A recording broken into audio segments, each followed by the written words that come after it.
Say, bro, after 50 years, the Los Angeles Clippers finally make it to the Western Conference Finals. Before we get into this video, everybody hit that like button, smash that subscribe button. Also hit that notification bell so you can receive a notification every single time we post a video. And put some comments down below letting me know how you feel about the video. Welcome to Sports R Us.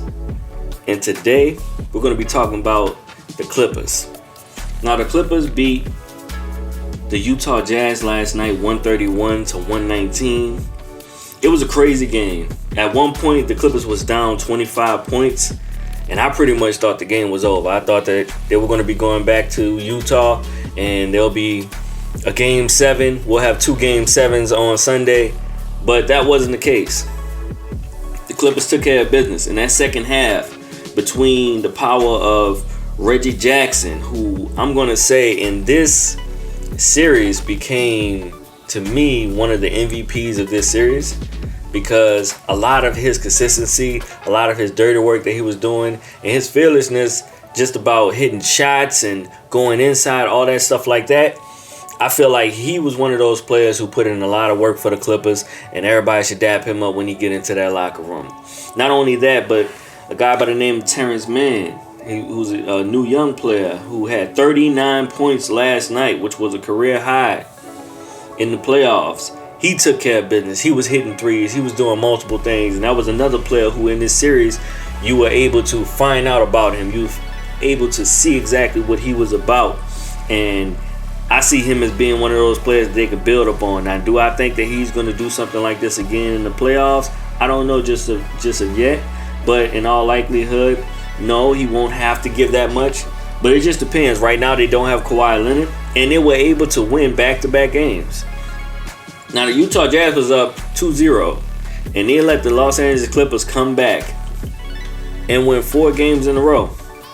Now, that was huge because Kawhi Leonard did go down within this series. So the past 2 games, he wasn't even playing. So they won 2 games without Kawhi Leonard.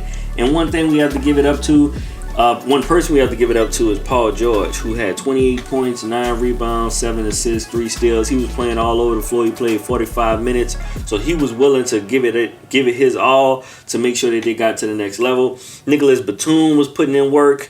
It was just a good game. Reggie Jackson, like I said, he was tearing it up. He was doing what he needed to do. But what I would really have to say is about the Utah Jazz.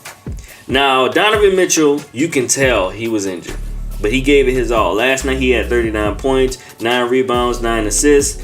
There was a lot of shots that was very questionable that he was putting up that I felt like, there was some times where he was looking for fouls that he shouldn't have been looking for behind the three-point line, trying to do that thing where he kind of like bumps into somebody, but they wasn't really having it. The refs wasn't having it last night.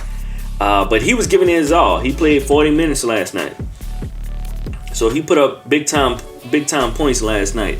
The one person I do have to speak about is going to be Rudy Gobert.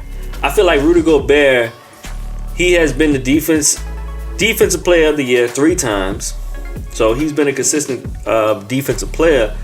But he's also a big man. He's a conventional big man, which means he can't really move around. So what took place in the series, and this is shout out to Ty Lue for making these adjustments, he went smaller. And that smaller lineup is what, in that ability to maneuver and move around, and you have a bunch of players on the floor that can actually dribble the ball and make plays and things like that. What that did to somebody like Rudy Gobert has made him move around, which he's not that much of a move. He doesn't really have that. He's not agile in that way where he could be elusive and move around like that. So they kept trying to pull him out to the 3-point line, and he was trying to guard certain players, but he just doesn't have it. And that's the difference between the NBA now and the NBA years ago, right? So like decades ago, when you were in the early 2000s, the 90s, the 80s, a lot of players at that time, you had it set up where you had bigger players who would stay in the middle. Now, most of the players are moving around. They're much more agile. They have the ability to be elusive, and they can shoot shots from anywhere. So it forces players like Rudy Gobert to be outside of their comfort zone. So in order to me right now, looking at the Utah Jazz, I feel like they have a lot of talent on their team. I feel like Donovan Mitchell is one of those players. He's a big time player. I believe he is a superstar. He puts up those numbers. But if he wants to make it to the next level, I feel like the Utah Jazz have to find one additional piece that they can maneuver and that they can play with.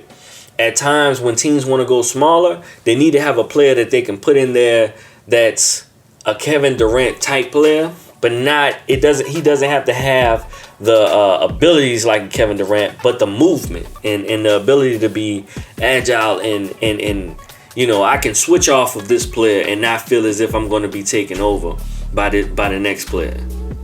Somebody that has the wherewithal and the abilities to move around with anyone. They need that for the next season. I really thought that the Utah Jazz was going to win this series, especially when Kawhi Leonard went down. But shout out to the Clippers because they stepped up.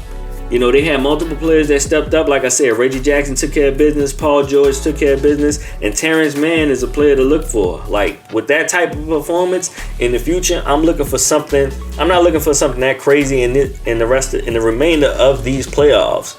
But I would like to see, something around 20, 23 consistently. I think he could be one of those players. Just from what I was seeing, if he continues to build on that, Paul George called him one of the best young players he's ever played with, that he's, one of the best younger players that he's ever seen that works on his craft all day and consistently knows that he has the confidence in order to do a performance like that once again. So shout out to the Clippers.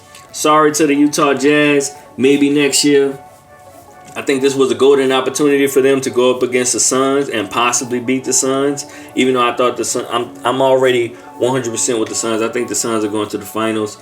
I think they'll be going up against, I don't know, on the other side. But I do think that the Suns are going to go to the finals. They have what it takes at this point in time, and I'm all in on them. Everybody go ahead and hit that like button. Make sure you smash that subscribe button. And also hit that notification bell so you can receive a notification every time we post a video. And also put some comments down below. How did you feel about the Clippers overcoming and making it to the Western Conference Finals? And what are your predictions for the next matchup between the Suns and the Clippers? And how do you feel about the Utah Jazz? This has been Sports R Us. I appreciate y'all.